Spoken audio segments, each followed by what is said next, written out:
আসসালামু আলাইকুম ওয়া রাহমাতুল্লাহি ওয়া বারাকাতুহু। আমি শাহাদুল উস্তাদ, আপনারা দেখছেন রোহানি তাবিজ ইউটিউব চ্যানেল। সকল ভাই ও বোনেদের স্বাগতম জানাই আবারও এই চ্যানেলে।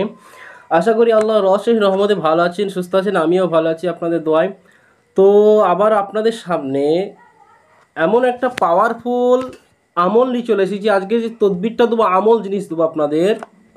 তো যারা যারা চ্যানেলে অবশ্যই নতুন ভিডিও দেখছে, আজকে চ্যানেলটা সাবস্ক্রাইব করো, পাশে থাকা ছোট্ট বেল আইকনটা বাজিয়ে দাও রোহানি জগতের ভিডিও পাওয়ার জন্য।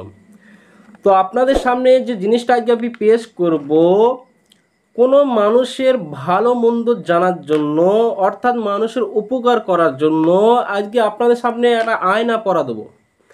আয়নার ভেতরে আপনি পরিষ্কার ভাবা হুজুরদের বলবেন, আর আপনাকে সরাসরি আপনি আয়না থেকে বলে দেবে, আপনি মানুষকে উপকার করতে পারবেন। যে আমলটা আপনাদের সামনে পেশ করব, আমলটা হবে 21 দিনকারের জন্য। খুবই পাওয়ারফুল আমল এটা। আল্লাহর একটা ইসমে জাতের নাম বলে দেবো আপনাদের সামনে। এই আয়নাটা কিন্তু আপনাদের এই আমলটা করার জন্য ফার্স্টে কিছু শর্ত মানতে হবে। কিন্তু যে শর্তটা মানতে হবে, ফার্স্টে আপনাকে জামালি অর্থাৎ কিছু খাওয়া বন্ধ করতে হবে। জামালি ওইসব বলে, ওই সিগারেট, বিড়ি এইসব ছাড়তে হবে। তারপরে গোস্ত, পেঁয়াজ, রসুন আদি খাওয়া যাবে না এইসব। এই আমলটা করার জন্য এইসব জিনিস শর্ত অবলম্বন করতে হবে, তারপরে এই আমলটা শুরু করতে হবে। তো যে কোনো বিষয়ে আপনি ভালো মন্দ জানতে পারবেন। আপনাদের সামনে জিনে বলে দেবে আপনাকে, আপনি ভয় পাবেন না। আপনাকে আয়না থেকে জিনে বলে দেবে আর আপনি জিনিসটা জেনে যাবেন ইনশাআল্লাহ। এটা আল্লাহর কুদরতের দ্বারাই হবে, আল্লাহর তরফ থেকে হবে। জিনিসটা আপনাকে বলে দেবে আর আপনি সরাসরি নিজে চোখে দেখে জিনিসটা শুনে ফেলতে আপনি পারবেন। তো এই আমলটা করার জন্য ফার্স্টে নিয়ত করতে হবে। ফার্স্টে আর একটা কথা বলি, এই দোকানে যেতে হবে আপনাকে। এক দামে 4 কোণ বিশিষ্ট একটা আয়না আপনাকে আনতে হবে। 4 কোণ বিশিষ্ট একটা আয়নার দোকান থেকে আপনাকে নিয়ে আসতে হবে এক দামে। কোনো দামাদামি করা যাবে না, যে দোকানদার আমাকে এক দাম বললে আমি এটা কমানোর চেষ্টা করলে হবে না, এক দামই আনতে হবে। তারপর কি করবেন, বাড়িতে যে কাজলতা থাকে, কাজলতা ওদের দোকান থেকে মার্কার কিনে আনবে। তারপরে এই যে আয়না দেখতে পাচ্ছেন মাঝে যে একটা কালো দাগ আপনারা দেখতে পাচ্ছেন, কালো এই জায়গাটায়, এইখানে ঠিকঠাক দিয়ে দেবেন। তারপরে কি করবেন, দেওয়ার পর এই আমলটা করার জন্য আপনাকে উজু অবস্থায় থাকতে হবে, 5 ওয়াক্ত নামাজ পড়তে হবে, হালাল খেতে হবে। তারপর কি করতে হবে এই আমলটা করার জন্য, এটা হাজিরাত আমল। আয়নাতে হাজিরাত দেখবেন, এটা কিন্তু হাজিরাত। কোনো মানুষের বিষয়ে ভালো মন্দ, কী হয়েছে রোগীটার, কী রোগ হয়েছে, এতদিন ভুগছি ডাক্তার বাড়ি গিয়েছে, হচ্ছে না, কি আসলে কি প্রবলেমের জিনিসটা করবেন। খুবই উপকার আপনার সারা জীবন। এই জিনিসটা করলে আপনি উপকার হবেন, কেননা আপনি অনেক কিছু জানতে পারবেন গোপনে আধ্যাত্মিক জগতের। যাই হোক, তো এই আমলটা করার জন্য আপনাকে কী করতে হবে, একটা আয়না লাগবে আর মাঝে একটা মার্কার লাগবে।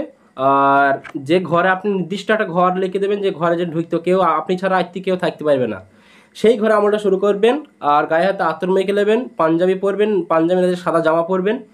আচ্ছা, তারপর ওই ঘরটায় গোলাপ জল ছিটাবেন, আয়াতুল কুরসি, ফালাক, নাস পরে 2 হাতে ফু দিয়ে শরীরটা মাসাজ করলেন, শরীরটা বন্ধ হয়ে যাবে। তারপর কি করবেন, এই যে আয়নাটা আপনি সামনে রাখবেন।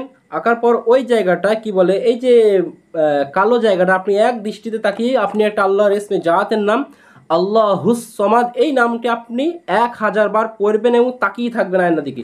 আল্লাহুস সমাদ, আমরা যে সূরা বলি সূরা ইখলাস, অর্থাৎ সবাই বলে কুল হু আল্লাহু আহাদ বলে, খবরদার আল্লাহ বলবেন, আল্লাহ হুস সমাদ বলবেন সবাই। হুস এখানে তাজ দিয়ে আছে, আল্লাহ হুস সমাদ। এইটা একটা তসবির নেবেন, প্রত্যেকটা তসবির দানায় 100 টাকা তসবির দানা থাকে। আপনি 10 বার করলে 1000 বার কমপ্লিট হয়ে যাবে, আপনি স্মরণ রাখবেন মাথায়। তো যাই হোক, এই আমলটা করেন এইভাবে করে। আল্লাহ হুস সমাদ 1000 বার কমপ্লিট হয়ে যাওয়ার পর তার আগে 11 বার দরুদ শরীফ পড়বেন, আবার 1000 বার পরে আবার 11 বার, মানে 11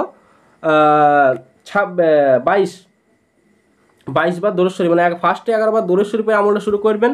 লাস্টে শেষ হওয়ার পর 11 বার দরুদ শরীফ পড়ার পর আমলটা শুরু করবেন। পাক্কা 12টার সময়, 12টা বেজে যাওয়ার পরে আমলটা স্টার্ট করবেন, শরীর বন্ধ করবেন। কোনো ভয়ের কোনো কারণ নাই, কিছু আপনার সামনে আসবে না, শুধু আয়নাতে আপনি দেখতে পাবেন 21 দিনের মধ্যে। তার আগে 4 দিনের ভেতরে আপনি কিছু জিন দেখতে পাবেন আয়নার ভেতরে, ওই যে কালো জায়গাটা দেখা যাবে, কিন্তু ভয় পাবেন না, কোনো ভয় নাই, ওরা ঘুরপাক মারবে। তারপরে যাহা 21 দিন কমপ্লিট হয়ে যাবে, তারপর জিনের বাদশা ওই কালো দাগের মধ্যে ওইখানে চলে আসবে। এবার আপনাকে সালাম দেবে, সালাম দিয়ে আপনি তখন ওয়ালাইকুম সালাম সালামে প্রবেশ করবেন। সালামের উত্তর দেওয়ার পর বলবে, বলুন আপনি আমাকে কেন ডেকেছেন। তখন আপনি যা প্রশ্ন করবেন ইনশাআল্লাহ সাথে সাথে সঠিক জবাব পেয়ে যাবেন। অমুকের পুত্র অমুক, অমুক জনের বেটি অমুকের কী হয়েছে আজ অমুক বলছি, হুজুরটাকে বলবেন জিনটাকে, আর আপনাকে আয়না থেকে বলে দেবেন। আপনি নিজের কানে শুনবেন এবং তার চিকিৎসা সেইভাবে ওষুধ বলে দেবে, সেইভাবে নিয়ম বলে দেবে, কোনটা কী করলে ভালো হয়, কোন তাবিজ দিলে ভালো হয়, সঠিক জানতে পারবেন ইনশাআল্লাহ। আজকেই আমলটা কেউ আজ পর্যন্ত ইউটিউবে দেবে না এরকম আমল। তো আপনাদের সামনে পেশ করলাম, আমলটা করেন, তারপরে বলেন। আর ভালো থাকবেন, সুস্থ থাকবেন। আসসালামু আলাইকুম ওয়া রাহমাতুল্লাহি ওয়া বারাকাতুহু।